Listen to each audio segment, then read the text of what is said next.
humanismo y empatía podemos restaurar el tejido social.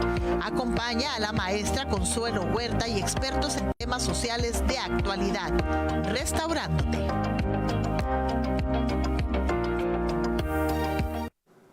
Muy buenos días, bienvenidos y bienvenidas a su programa Restaurándote, un programa que está destinado a restaurar el tejido social. Si usted nos ve por Canal 45, Televisión Abierta, si nos ve por Easy, Total Play, pues muchísimas gracias por compartir su valioso tiempo con nosotros. Si usted nos está escuchando por cualquiera de las estaciones de radio del Grupo PSN, gracias por escucharnos y hoy le damos también pues un agradecimiento a las personas que nos están escuchando por las 6:90 AM, que ya estamos llegando hasta Los Ángeles con La Gigante. Entonces, muchísimas gracias. Si usted nos ve por Facebook, bueno, recuerde que tiene la posibilidad de compartir para que este programa pueda llegar a más personas y se tenga la posibilidad de compartir información, de compartir conocimiento y situaciones que puedan favorecer a restaurar el tejido social, que para eso está hecho. De veras que con mucho cariño. Yo estoy muy contenta porque tenemos un gran programa. Hoy tenemos un programa de lujo como todos los domingos, pero particularmente hoy porque tenemos un invitado que se enlaza con nosotros desde Madrid, España, que es el doctor Carlos Bardavio Antón. Él es el autor del libro Sectas Criminales y Coercitivas en Derecho Penal en México.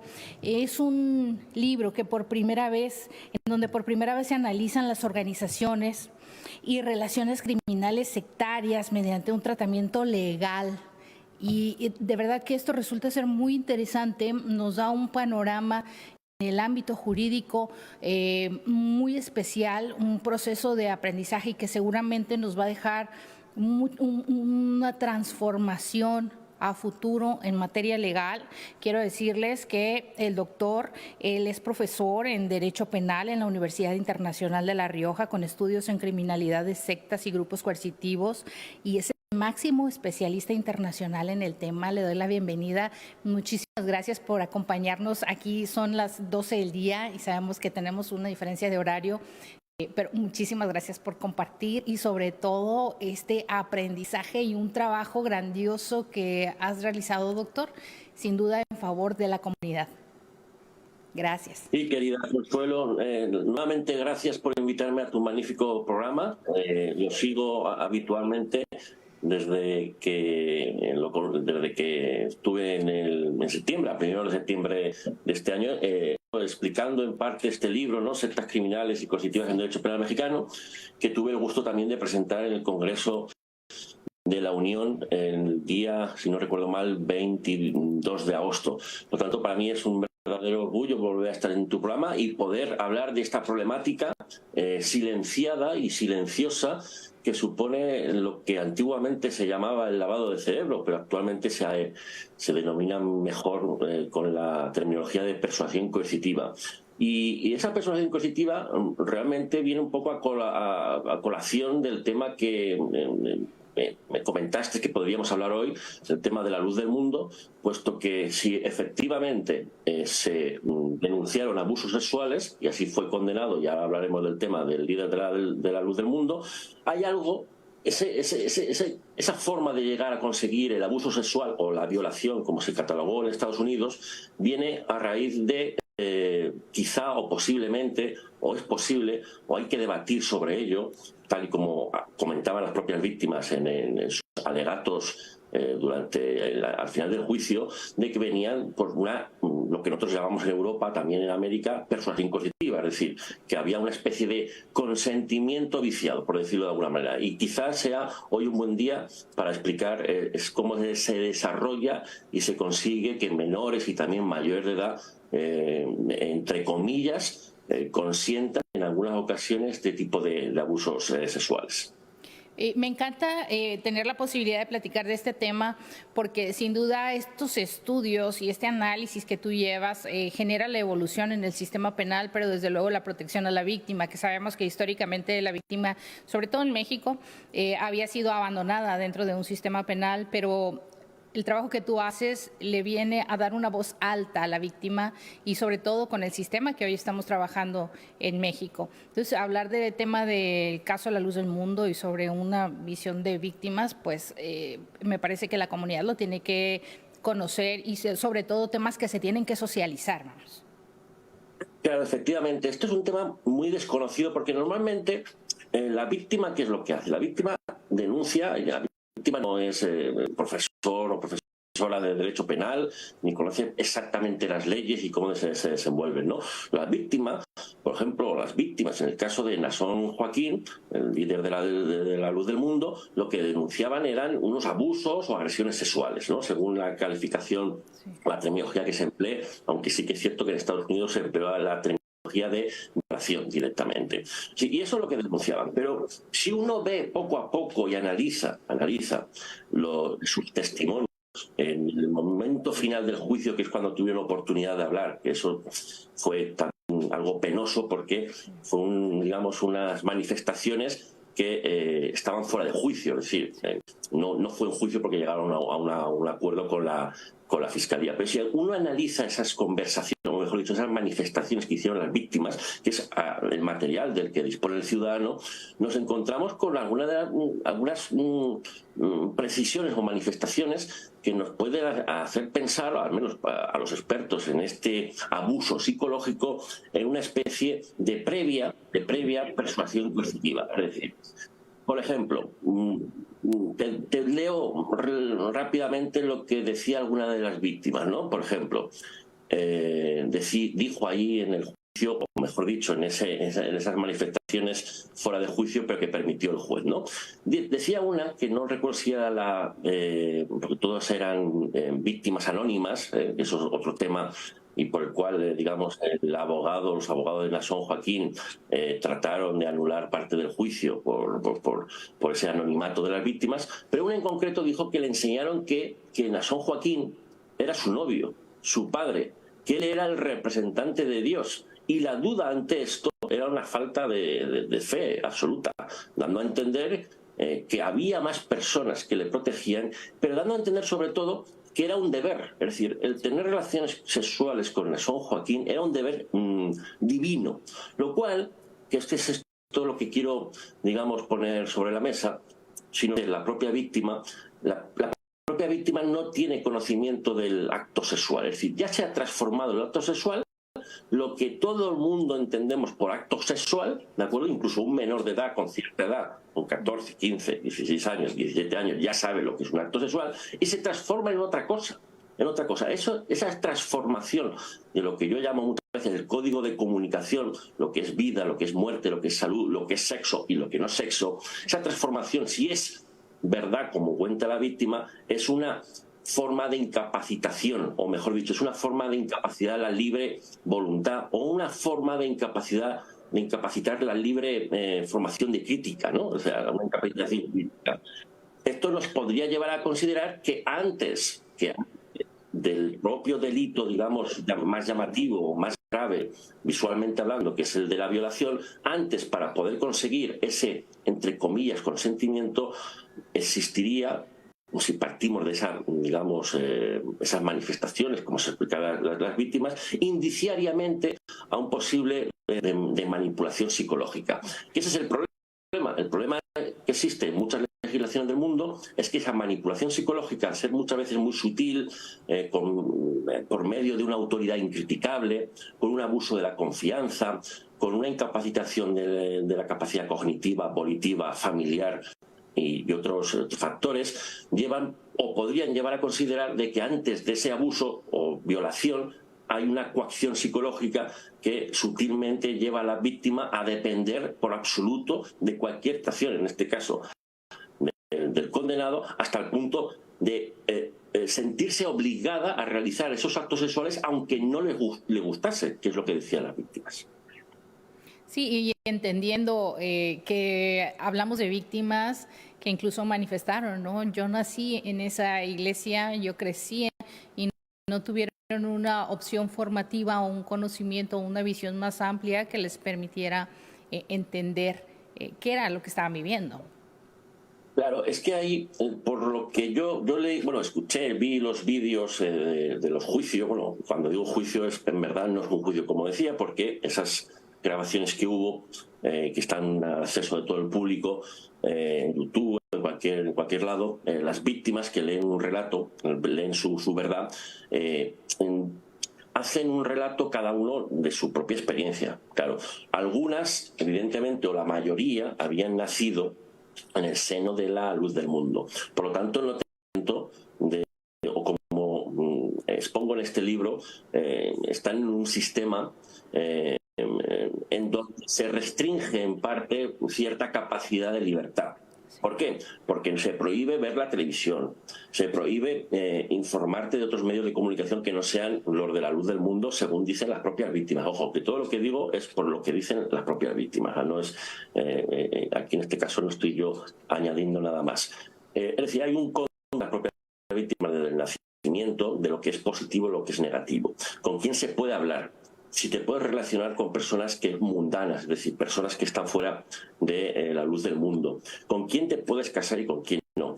¿En qué puedes trabajar y en qué no puedes trabajar? Claro, ese tipo de persona que nace en ese ambiente, en ese sistema tan restringido, basado, que esta es la problemática y el debate, basado en principios bíblicos y por tanto en una supuesta libertad o derecho fundamental a la libertad religiosa, pues lleva a estas víctimas, en este caso tal y como lo comentaban ellas, pues a no tener más opción que acceder a lo que te pide Dios. O sea, Naasón Joaquín era representante de Dios en la tierra y por lo tanto tú no puedes desobedecer esas palabras. Es más,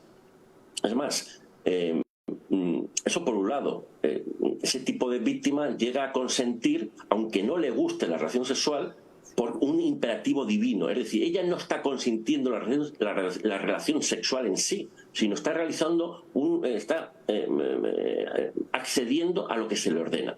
Por lo tanto, no hay un consentimiento, o mejor dicho, hay un consentimiento viciado. Sutilmente, es decir, a través de esa autoridad inexplicable. Pero otras víctimas, esto también me llamó la atención, vinieron a decir que cuando de alguna forma alguna de ellas se negaba a mantener la relación sexual, ya surgía cierto chantaje, cierta amenaza en cuanto, pues no vas a ir al paraíso, puedo hacer lo que quiera con tu familia, chantajes y amenazas que son más explícitos. Es decir, hemos partido desde la niñez a una sutil, como explicarían las propias víctimas, una sutil persuasión coercitiva imperceptible porque naces en ese ambiente, para luego, cuando existe cierta negativa a ciertos actos sexuales o a todos los actos sexuales, utilizar algo más expreso, más común, más violento, o más objetivo, como es el chantaje o es la amenaza explícita. Pero es que aún hay más. Algunas de las víctimas también llegó a relatar que había cierta participación de terceras personas. Es decir, hay que hacerse una pregunta. Si las víctimas dicen la verdad, y ahora mismo hay una sentencia que así lo corrobora, de 3 chicas violadas por Naasón Joaquín, ese abuso o violación continuada, ¿cómo se puede perpetrar? Es decir, porque si hay un abuso, una agresión sexual, o 2, muy espaciadas en el tiempo y en un ámbito privado, es muy difícil que por eso muchos casos de abuso o agresión sexual no quedan con condena, porque es muy difícil acreditarlo. Pero si cuando es continuado es relativamente algo más fácil, cuando es continuado. Es decir, porque hay que corroborar dónde estaban las 2 personas en cada supuesta sexual. ¿Quién permitía la entrada? Porque estamos hablando de un líder espiritual, es decir, no estamos hablando del vecino de enfrente que vive solo o una persona anónima, ¿no? Estamos hablando de un líder espiritual que está rodeado continuamente de una seguridad, de un ambiente de protección. Por lo tanto, a mí me llamó mucho la atención que en el juicio, evidentemente se llegó a un acuerdo, no se hablase de forma más clara por las víctimas de este asunto, porque dejaron caer, no de forma muy clara, dejaron caer que había participación de terceras personas. Porque, como decía anteriormente, un abuso sexual esporádico o puntual por alguien anónimo es relativamente fácil hacerlo. Por un tío, por un profesor, etcétera. Pero por alguien tan famoso, con tanto poder y que tiene tanta seguridad, deja más huella. Y eso es lo que daban a entender algunas víctimas, que tuvieron que participar terceras personas en el encubrimiento, e inclusive algunas dan a entender que participaban en el acto sexual sujetándolas. Es decir, que es un caso que en verdad hay una condena de 16 años y 8 meses, que es una condena, pues bueno, importante, pero que no se ha rascado, según el propio testimonio de las víctimas, lo suficiente. No, y además el tema del manejo de poder, ¿no? Que esto también pues permea no solamente a las víctimas, sino a las mismas familias. Ese es un tema. De hecho, el propio juez, cuando dictó sentencia, antes de dictar sentencia, además de llamar depredador sexual a Naasón Joaquín, es decir, algunos han criticado luego al juez diciendo que le llamó depredador sexual, pero es que es un violador sexual, es un depredador sexual. O sea, es una terminología muy similar. A este respecto, algunas de las víctimas, el juez mismo dijo, después de decir esta famosa frase de depredador sexual, dijo que algunos familiares que no estaban ayudando a las víctimas anónimas porque no se reveló sus datos personales, tenían que sentir vergüenza de no creer, dando a entender, de no creer y no acompañar y no apoyar a sus hijas, ¿no? A sus hijas o a sus familiares. ¿Y esto por qué puede ser? Pues porque cuando tú denuncias al representante de Dios en la tierra, pues hay parte, y una gran parte de sus seguidores, que van a seguir creyéndole pase lo que pase. De hecho, si, por poner un ejemplo, es una hipótesis, si le condenasen a muerte, vamos a poner un ejemplo, ¿no? Pues el fervor religioso podría llegar a ser mucho más. ¿Por qué? Porque se convierte en un mártir. Es decir, que no nos creamos que esta condena va a perjudicar mucho a los seguidores, en el sentido de perder seguidores, sino que lamentablemente, como expuso el propio juez, hasta los propios familiares de las denunciantes apoyan o apoyaban a Naasón Joaquín en contra de sus propias familiares denunciantes. Y eso solo puede pasar cuando existe el fanatismo. El fanatismo hace perder la capacidad crítica. Ya les puedes enseñar cualquier documento, cualquier cosa. Y si a eso le sumamos que el propio Naasón Joaquín explicó y dio un comunicado en donde vino a decir exactamente que él era como Jesucristo y que fue, al igual que Jesucristo, condenado injustamente, por lo que se consigue es que los fanáticos de dentro que existan dentro de la luz del mundo, pues aún se refuerce mucho más la idea de que es el Jesucristo venido o lo más parecido a Jesucristo como apóstol, ¿no? Que es como se autocataloga. Sí, sin duda. Mire, ahorita yo creo que ya nos están llamando a pausa, pero vamos a regresar porque de verdad el tema es muy interesante y es muy importante que la comunidad esté, que los temas no se tienen que quedar en el área legal, en el área jurídica, sino los tenemos que desdoblar a la sociedad. Así que no se vaya, siga con nosotros. Vamos a una pausita y regresamos rapidito.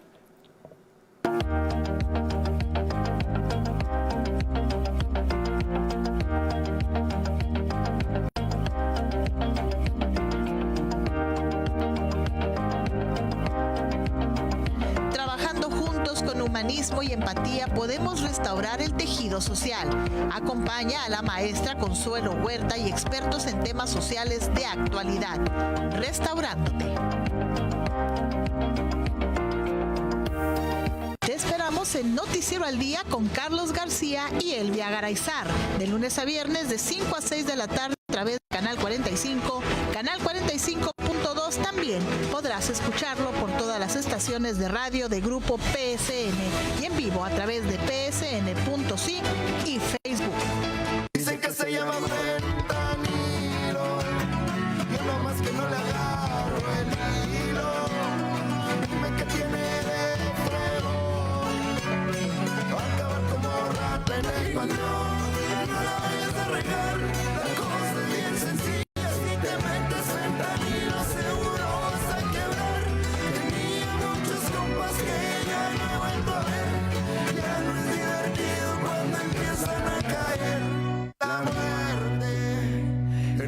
fuego que viaja desde el profundo oriente, que te deja bruja nomás al sentir caliente. En un puñado de pastillas se va la vida. Y no la vayas a regar. La cosa es bien sencilla. Si te metes fentanilo seguro vas a quebrar. Tenía muchos compas que ya no he vuelto a ver. Ya no es divertido cuando empiezan a caer. Soy Úrsula Benítez y te invito a que sintonices tu revista Panorama, un espacio donde platicamos con los periodistas expertos de la región y conocemos a fondo sus columnas y reportajes especiales. Acompáñanos. No te pierdas tu revista Panorama con Úrsula Benítez, todos los domingos de 1 a 2 de la tarde a través de Canal 45, La Voz del Pueblo, Canal 45.2, Expresión Ciudadana, Canal 87 de Easy, Canal 45 de Easy y Total Play Canal 45. Escúchalo también por todas las estaciones de radio de Grupo PSN y en vivo a través de psn.si y Facebook. Bro, ¿tu computadora no enciende? ¿Se calienta demasiado? ¿Está muy lenta?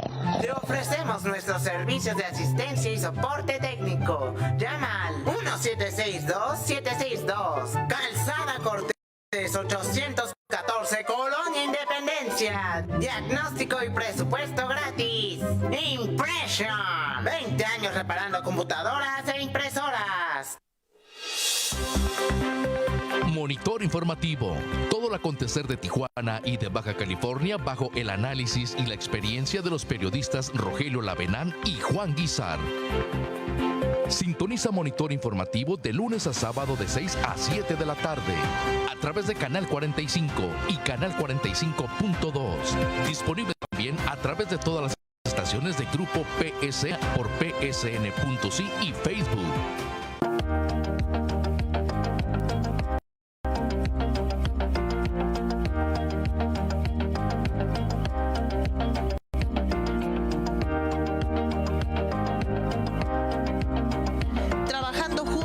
Humanismo y empatía podemos restaurar el tejido social.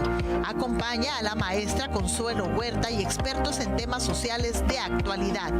Restaurándote.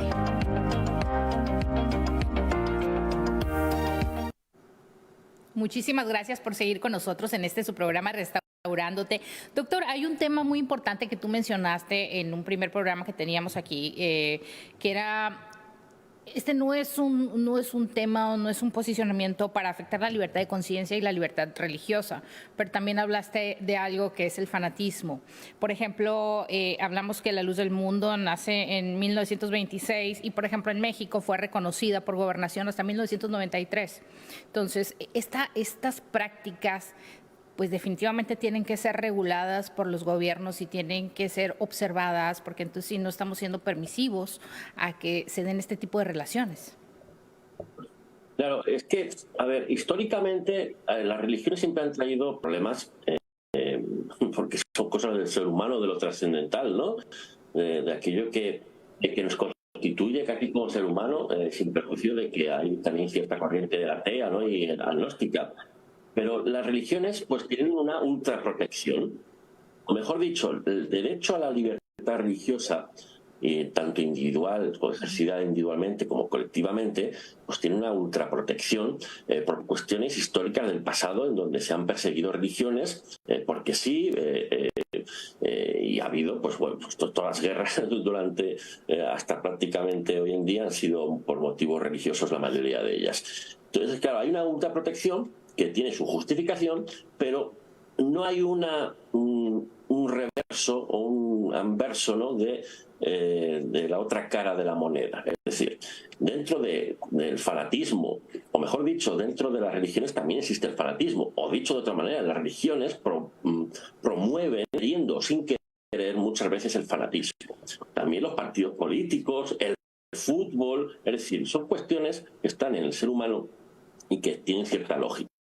Lo que sucede es que no hay un control o no hay un aparato suficientemente firme y legal que ampare a este tipo de víctimas de las religiones. Ojo, de las religiones y de organizaciones que están dentro de las religiones que realizan un abuso o exceso de esa autoridad incriticable, como en el caso de Naasón Joaquín, que utilizó su apariencia de líder espiritual y de esa conexión divina para abusar sexualmente de 3 menores, ¿no? Pero esto es una constante, es decir, no es algo que sea atípico dentro de ciertos grupos religiosos. Por no ir muy lejos, en España ha habido muchas condenas a líderes religiosos por abusar sexualmente de sus miembros. En México también hay más casos, no muchos, porque no hay tanta preocupación por el tema de las sectas coercitivas en comparación con Europa. En Perú, recientemente, más o menos hace 2 años, se condenó a un líder de un grupo muy pequeño por un delito de trata de personas. Es decir, ¿a qué voy con esto? A que sí que es cierto que el código o la legislación mexicana tiene una parte sólida de delitos que sirven para criminalizar conductas graves, como puede ser la trata de personas, la explotación sexual, la violación. Son delitos, pues, digamos, muy llamativos, muy sensibles, ¿de acuerdo? Pero no hay un aparato en México que criminalice el estado previo de la víctima por el cual el autor, el líder espiritual, consigue el dominio de la voluntad absoluto. Por ponerlo por poner otro ejemplo, en España, creo que ya comenté en la anterior entrevista, hay un artículo, que es el 515.2, que criminaliza a las asociaciones, es decir, cualquier persona moral, persona jurídica, que realice violencia, alteración o control de la personalidad, aunque sea para fines lícitos. Es decir, aunque sea para hacer feliz a sus miembros, ¿no? Ese artículo, lamentablemente, nunca se ha aplicado por muchos motivos, pero existe un artículo en el Código Penal, no solo de trata de personas, no solo de violación, que eso es común en todas las legislaciones, sino un artículo que trata de criminalizar a grupos que realicen el control de la personalidad de sus miembros. Ese artículo ni nada parecido existe en México, al objeto de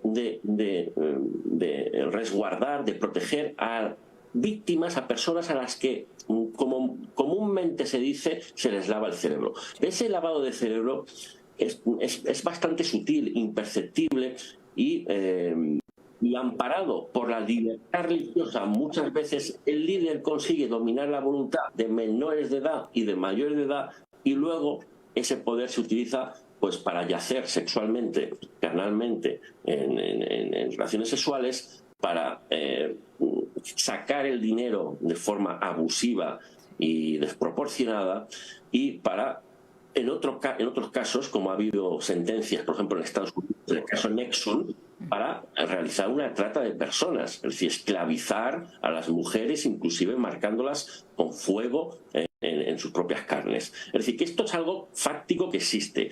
Pero lo que yo planteo en este libro y en mi tesis doctoral que publiqué en 2018 es que no tenemos que esperar a que haya una trata de personas objetivamente clara.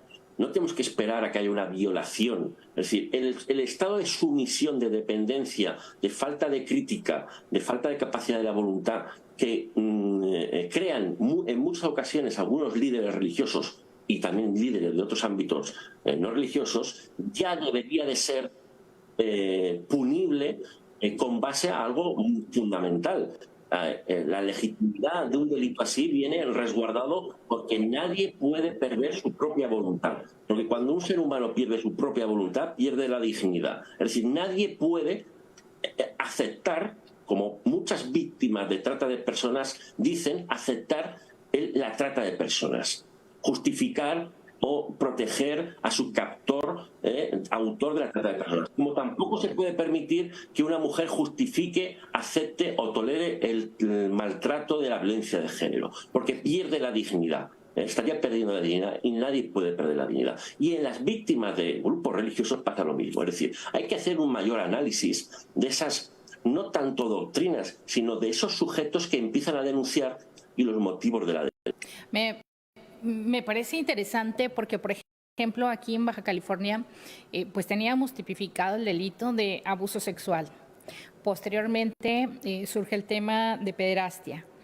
¿Por qué? Porque ya viene con esa visión de quienes tienen esta posibilidad del manejo de poder o de superioridad o de jerarquía, ¿no? Pero esta observación que tú haces va mucho más allá, o sea, queda rebasado, porque también tenemos este ámbito legal, pero también tenemos la visión social y que de repente rebasa el marco normativo, ¿no? Por ejemplo, que algún juez, algún juzgador pueda decir, pero pues es que estaba la voluntad, es que quería. No hay un análisis más profundo dentro del marco normativo, no hay estos estudios, por lo tanto las víctimas quedan en total indefensión. Claro, a ver, normalmente cuando son menores de edad se les suele hacer más caso. Es decir, si un menor de edad dice que ha tenido una relación sexual con un mayor de edad, ya hay algo raro ahí. Sobre todo si hay mucha diferencia de edad, porque algunos códigos penales lo que hacen es que si hay aunque el autor sea mayor de edad, pero hay una cercanía en la edad y en la madurez psicológica de ambos, se podría entender el consentimiento de forma no viciada, digamos, ¿no?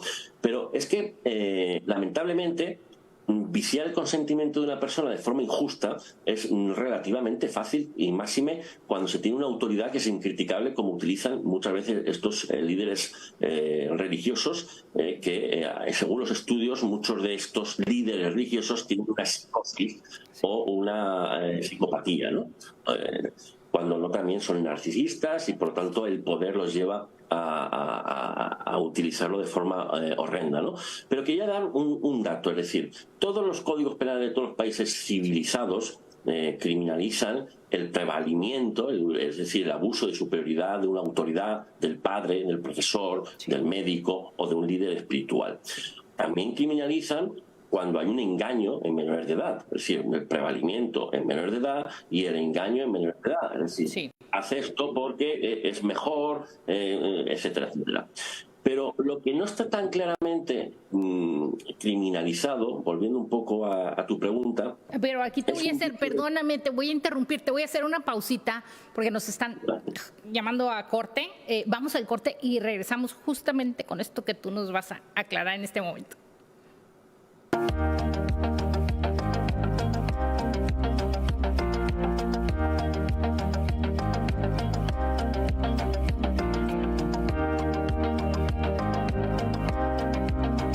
Trabajando juntos con humanismo y empatía podemos restaurar el tejido social.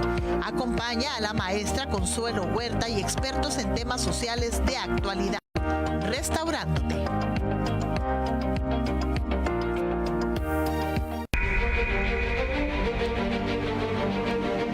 Esta semana tuvimos la oportunidad de oír a la alcaldesa de Tijuana en su segundo informe, pero definitivamente la Tijuana que ella presentó en este informe es muy diferente a la Tijuana que vivimos nosotros todos los días. La alcaldesa, más que informar, hizo un mitin político con toda una verbena popular para destapar sus anhelos de reelegirse. No habla de resultados y cuando lo hace, saluda con sombrero ajeno, o de plano, o que de verdad mantiene en la Tijuana hundida en la oscuridad. Y peor se vio al realizar a puerta cerrada su sesión solemne de cabildo para informar en un acto inédito de un total abandono a la ciudadanía que votó por ella. Para empezar, no se nos olvide que este año llegamos a ser el municipio más violento del país y que incrementaron los delitos en un 8% a comparación del año anterior. Tan solo los robos en vía pública alcanzaron cifras alarmantes, casi el 30% más que en años anteriores, al igual que los homicidios dolosos con un incremento del 15%, cifras comparables solo a aquel sangriento 2008. También hay que recordar que una empresa muy importante de tecnología decidió no invertir en Tijuana más de $320 millones precisamente por la inseguridad y la violencia que se vive en la ciudad. Por otro lado, es el segundo municipio del estado que más ha cerrado empresas de acuerdo a cifras del Instituto Mexicano del Seguro Social. Y también es uno de los municipios este año con mayor incidencia de cobro de piso a empresarios, que dicho sea de paso, este delito también presentó un incremento del 23% a comparación del año 2022, de acuerdo a cifras del INEGI. Varias cámaras empresariales atribuyen también la falta de interés para invertir en Tijuana por parte de las empresas extranjeras y el progreso en general de la ciudad a la pobre movilidad y a su falta de infraestructura vial. Tampoco olvidemos que este año se dio uno de los paros de transportes de Tijuana, dejando cientos de miles de ciudadanos inmovilizados, y esto no fue capaz de defenderlo la alcaldía. También ella es responsable por la gestoría para solucionarle los problemas precisamente a los transportistas. Pero para lo que sí hay es para promover la imagen de la alcaldesa. Este año también decidió aumentarse su presupuesto en publicidad a más de 82 millones de pesos, 20 millones más de los años anteriores, superando más de 4 veces el presupuesto que tenía. Por ejemplo, protección civil. Tan solo con este dinero, de acuerdo a expertos, se hubiera podido vaciar más de 100,000 metros cuadrados de las calles de Tijuana que tanto lo necesitan. Pero la política y la promoción personal son prioridad para la alcaldesa, no el bienestar de quienes viven en Tijuana. Ejemplos como estos abundan. Alcaldesa, no quieras darle a tole con el dedo a los tijuanenses. Ya lo has hecho por 2 años. Nosotros, aquí en Baja California, los tijuanenses, tenemos otros datos. Encuentra este video también en Facebook, Instagram, YouTube y Spotify.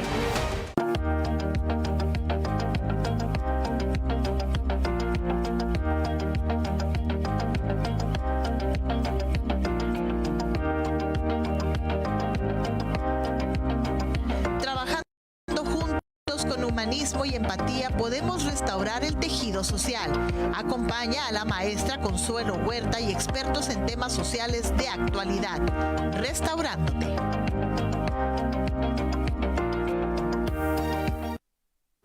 Muchísimas gracias por continuar con nosotros en este su programa Restaurándote, y nos quedamos pendientes con la respuesta que nos tiene el doctor y información muy importante que nos está compartiendo.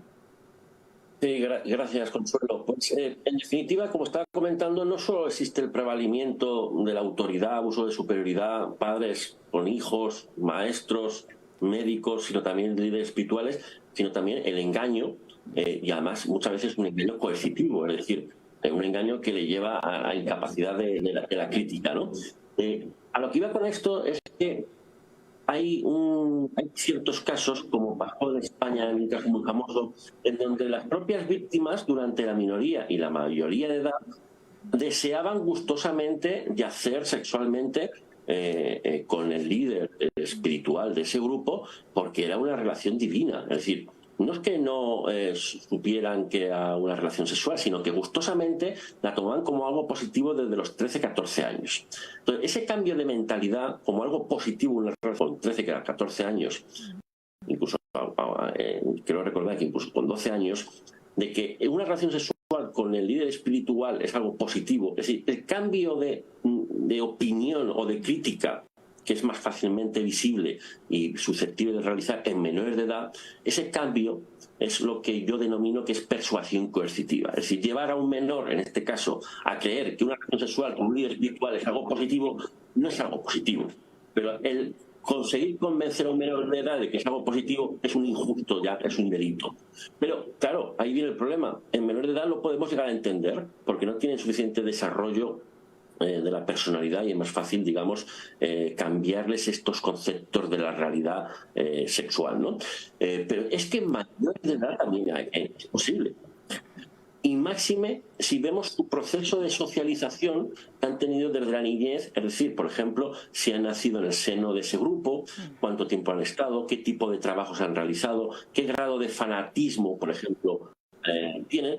Pero el abuso o violación o agresión sexual se comete bajo las mismas premisas, bajo ese prevalimiento, autoridad incriticable o engaño coercitivo de que esa relación sexual de un mayor de edad con el líder espiritual es algo algo positivo y divino, cuando en verdad no es una relación, es decir, objetivamente no es una relación espiritual. Sí. Es decir, él lo podrá decir, el líder espiritual lo podrá decir, pero para el mundo objetivo de la realidad social, una relación sexual es una relación sexual, no es una relación divina, no está acreditado científicamente. Por lo tanto, convencer a un mayor de edad de que esa relación sexual es un acto divino, ¿de acuerdo?, es una forma de manipulación que, en mi opinión, sin perjuicio de las pruebas que se tuvieran que practicar con periciales psicológicas, su estado anterior, su grado de dependencia, etcétera, etcétera, puede llevar a un delito, o debería ser un delito de violación. Pero, como decía anteriormente, para llegar a ese grado de sometimiento hace falta una gran, digamos, persuasión coercitiva durante cierto tiempo y con una gran intensidad. Quería anotar algo al respecto, que no se suele comentar de este caso de Naasón Joaquín. Él se escudó, sus abogados se escudaron en que las víctimas no eran tales, que había una conspiración, que había que él no estaba en California durante un periodo donde supuestamente una de las víctimas denuncia esas violaciones. Pero a mí me llama la atención que esa forma de defensa que tuvieron sus abogados y actualmente también sus medios de comunicación y sus acólicos, es decir, sus seguidores con más actitud en este sentido, omiten o al menos no enseñan ningún documento que acredite que no estuviese en Los Ángeles o en California durante algunos de esos abusos sexuales. Luego, hay otra cosa muy importante. La declaración de la víctima es susceptible por sí sola de condenar a un abusador sexual o agresor sexual. Es decir, ¿por qué? Porque hay que comprender que este tipo de delitos se cometen en un ámbito privadísimo, es decir, normalmente pues no hay cámaras de televisión o no hay testigos, ¿no? Pero en este caso pasaron dos cosas. Primero había una declaración de la víctima, y la declaración de la víctima por sí sola puede ser susceptible de condena. Cuando no hay una animadversión previa, es decir, ¿qué motivo tenían esas menores de edad para denunciar a su gran maestro líder espiritual? Pues no se sabe cuál era el motivo. Algunas partes de sus defensores nos hablan de que eran drogadictas, que eran como prostitutas y que tenían una conspiración para que se querían acostar con él, pero no accedió. Pero no hay ninguna prueba de ello. Lo que sí que hay prueba, o al menos un indicio de prueba, es la propia declaración de la víctima, que se puede suponer que era coherente, sin contradicciones y sin animadversión previa. Lo cual, en muchos tribunales a nivel mundial, es suficiente cuando no hay, no hay una incoherencia, el testimonio es verosímil, avalado por peritos, etcétera, etcétera, lleva a muchas condenas, no solo en Estados Unidos, sino también en México.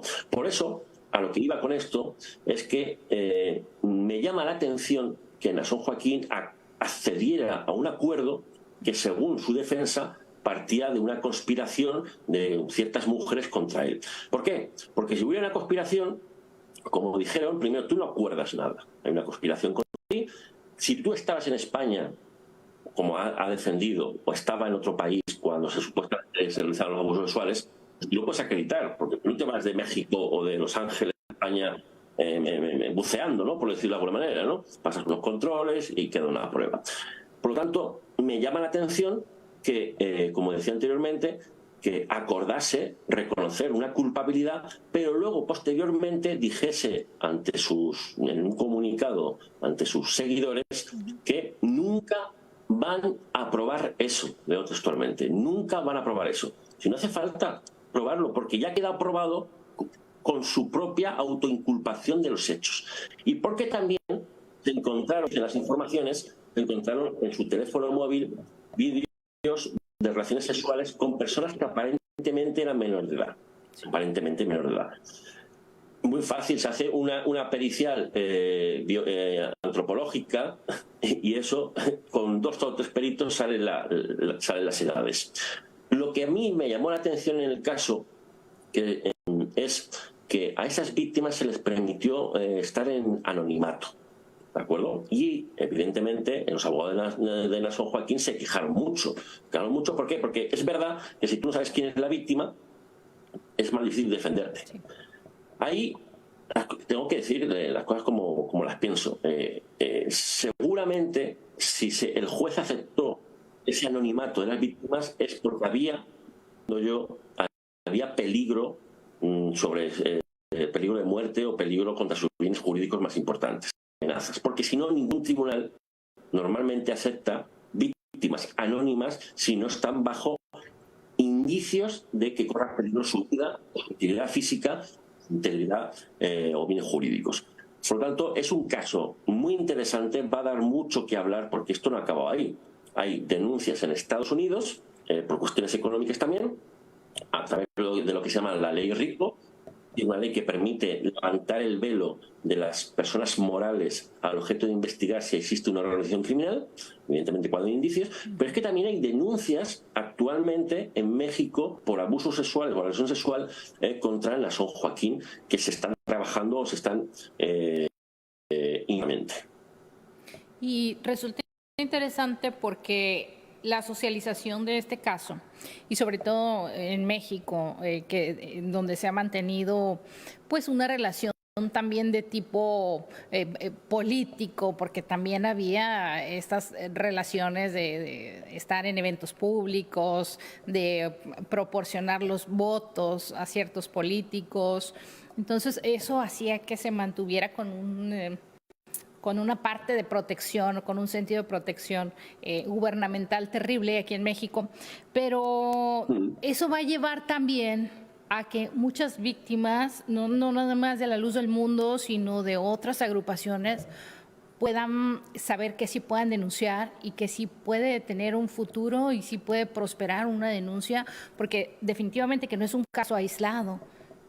Sabemos que hay este tipo de casos, tal vez La Luz del Mundo va a ser lo que venga a detonar situaciones que se vienen presentando en muchos grupos, en muchas agrupaciones religiosas. Es que estadísticamente, lamentablemente, cuando se tiene poder, un poder tan inmenso e incriticable, ese poder contamina de tal manera al ser humano que le lleva a aprovecharse de ese poder. Como comentabas, hay cierta hubo cierta sorpresa cuando Nason Joaquín se presentó organizado por Bellas Artes, ¿no? Cuando se presentó en Bellas Artes, cuando la propia Constitución mexicana prohíbe promover a las confesiones religiosas, porque México es un país laico que prohíbe o que no permite promover de esa manera a líderes espirituales o de que y más allá de presentarse era homenajeado. Perdón. Y más allá de presentarse era homenajeado, o sea, prácticamente era un homenaje. Exactamente. Eso crea una apariencia. Además fue homenajeado en 2019, poco antes de su detención, si no recuerdo mal. Es decir, que para llegar a ese punto de ese homenaje tienes que tener unos contactos pues muy fieles, ni más ni menos. Eso no que yo no voy a Bellas Artes o pido ya a Bellas Artes y me abren y me hacen un homenaje, seguramente que no. Pero a este señor sí. Y eso llama mucho la atención porque lo que revela es que este grupo religioso tiene vínculos con la política. Sí. Con la política más importante. Definitivamente. Eso es lo que pausa también muchas denuncias. Amigo, vamos a una pausa y regresamos rapidito.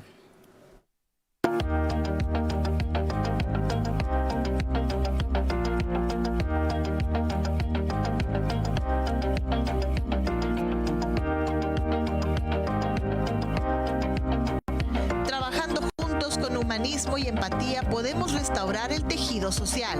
Acompaña a la maestra Consuelo Huerta y expertos en temas sociales de actualidad. Restaurándote. Mi nombre es Juan Arturo Salinas y quiero que me acompañe todas las mañanas en Tribuna PCN, el programa para despertar bien informado con los acontecimientos más importantes del país y de la región. Te esperamos en Tribuna PSN con Juan Arturo Salinas. De lunes a viernes de 9 a 10 de la mañana a través de Canal 45, La Voz del Pueblo. Así como por todas las estaciones de radio de Grupo PSN y en vivo a través de psn.si y Facebook. Combo asada, 3 kilos, 10 libras de carbón, 3 kilos de carne para asar, un paquete de vaso, 5 piezas, una Fanta de naranja de 2 litros, 2 kilos de tortillas de maíz, 400 gramos de queso Monterrey Jack, un paquete de platos con 20 piezas, a solo 599. Amigas y amigos, soy Amador Rodríguez Lozano. Los saludo desde las instalaciones del primer sistema de noticias para invitarlos a que me acompañen a mi programa semanal A Fondo con Amador Rodríguez Lozano, donde vamos a discutir y analizar, pero a fondo, todos y cada uno de los temas que nos importan tanto a nivel regional, a nivel estatal o a nivel nacional, ya sea de seguridad, ya sean políticos o culturales. Acompáñanos. Sintoniza el programa A Fondo con Amador Rodríguez todos los sábados de 12 a 1 de la tarde a través de Canal 45 y 45.2 de Televisión Abierta, así como Canal 87 y 45 de Easy y Canal 45 de Total Play. Escúchalo también por todas las estaciones de radio de Grupo PSN a través de psn.si y Facebook.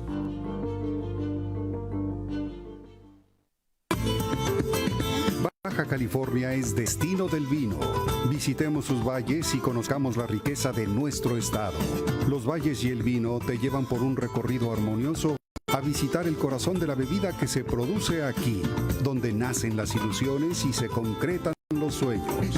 Acompáñanos ahora los sábados a las 9 de la noche y los domingos a las 2 de la tarde.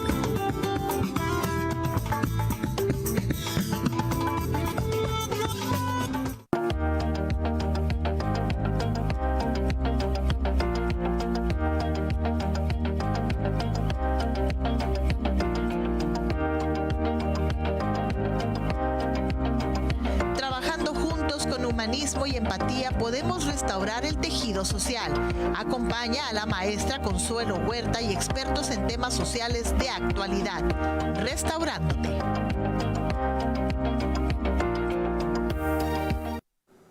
Gracias por seguir con nosotros. Sin duda, un extraordinario programa que tenemos el día de hoy. Y bueno, nos quedamos hablando en el tema del poder, y no solamente poder político, ¿no?, sino también poder económico, y lo vimos con los abogados que contrató en Estados Unidos, que esto también es una parte, ¿no?, de sentir que la víctima en algún momento puede perder o puede ser desestimada, ¿no?, porque también presentas el poder político, el poder económico, pero también el poder de defensa. Claro, de hecho sí, son muy buenos abogados, disponen de mucho dinero, lo cual significa tiempo, porque es tiempo de trabajo. Tienes más horas. Cuanto más dinero hay, más gente puedes contratar y más puedes pensar en cómo resolver el caso o tener todos los detalles para poder convencer a un juez, ¿no?, con las mejores pruebas posibles. En el caso de la San Joaquín, lo que me llamó mucho la atención es que la Fiscalía, a pesar de tener esos vídeos, a pesar de tener sus testimonios, es decir, se podía comprobar si estuvieron allí, si no estuvieron allí, ver quién realmente si eran menores de edad y hacer comparaciones con las propias víctimas y sus propios cuerpos, es decir, mil cosas, ¿no? Me llamó la atención que las propias víctimas, luego después de esta sentencia de 16 años y 8 meses, es que la Fiscalía pactó. Es decir, si la Fiscalía no quiere pactar, el caso va para adelante. ¿A qué voy con esto? Aquí hay una diferencia en Estados Unidos y en México, por ejemplo, con España. En España, si una mujer víctima de agresión sexual denuncia, aunque el Ministerio Fiscal no quiera ir a juicio, si la mujer tiene pruebas, tiene indicios y con su abogado particular puede ir a juicio. Entonces, nos tenemos que también reflexionar cómo es posible que mujeres que denuncian agresiones sexuales no se les permita acusar formalmente a un agresor sexual como es la San Joaquín, en 3 de los casos de los 5 que había. Es decir, que la Fiscalía, sin consultar a las víctimas, llegó a un pacto que evidentemente pues son unos años de prisión, pero no satisface por completo la voluntad de las víctimas, que era hablar, contar su historia, enseñar sus pruebas y que todo el mundo viese la continuidad del delito. Y eso, aquí en España, por ejemplo, nunca es, porque la víctima no depende del Ministerio Fiscal. Y bueno, y eso lo tenemos que recalcar también, ¿no? Que el proceso de la víctima también es un proceso muy difícil, pero que lo tenemos que sacar adelante y obviamente que tienen que tener los asesores jurídicos que les estén apoyando en este proceso, no solamente la Fiscalía. Totalmente. Los abogados, también psicólogos. Es decir, al final las que denunciaron son unas valientes y por lo que cuentan las denuncias, o por lo que decían las propias víctimas, hay muchas más. El problema es que es muy lógico que muchas de ellas no quieran denunciar, puesto que, como contaba una de las víctimas en algún medio de comunicación, inclusive pues algunas de las denunciantes aún siguen yendo a la propia iglesia con los hijos al objeto de aparentar que no son ellas las denunciantes. Es decir, hay cierto temor, cierto miedo, puesto que las víctimas se sienten desamparadas, no solo religiosamente, que eso es un problema espiritual, una decepción espiritual, sino también jurídicamente, ¿no? Legalmente, porque el Ministerio Fiscal, por ejemplo, en California, sorpresivamente y sin hablar con las víctimas, llegó a un acuerdo, y después de 3 años de investigación en México no sabemos absolutamente nada de lo que se está haciendo o cómo se está haciendo o hasta qué punto va a llegar. Y la sociedad tiene derecho a saberlo y las víctimas tienen derecho a que el fiscal, en este caso en México, las proteja con todas las consecuencias. Sí, y lo que tienen que estar haciendo todas las fiscalías de los estados, ¿no? Doctor, estamos a 1 minuto de despedirnos. Ya nos vamos aquí, el tiempo es mortal. Sí, ha pasado súper rápido. Yo creo que hoy ha pasado más rápido que la última vez en septiembre. Simplemente agradecerte tu magnífico programa, darme esta oportunidad de volver a hablar de un tema muy interesante como es el de la luz del mundo. Ojalá nos volvamos a encontrar, que me vuelvas a invitar, porque siempre he estado muy a gusto, y volver a hablar de mi especialidad, que son las sectas criminales y coercitivas, o la persuasión coercitiva, no solo en México, sino también en España y Europa, y podemos hablar nuevamente de otros casos tan interesantes que hay a nivel mundial. Muchas gracias, querida Consuelo, por todo. Esta es tu casa, estás invitado no solamente una, sino muchas veces. Gracias a ti por compartir esta información, que yo creo que se queda en la reflexión de la comunidad, en la reflexión de la sociedad y en un aprendizaje muy significativo que tenemos que socializar. Gracias por salir de esa élite jurídica y llegar a la sociedad con información tan valiosa, tan poderosa, que también empodera. Entonces, muchísimas gracias y nos vemos no en uno, sino en muchos programas más. Y bueno, usted que nos acompañó, muchísimas gracias. Nos vemos el próximo domingo y recuerden que restaurándote nos restauramos todos y todas. Adiós.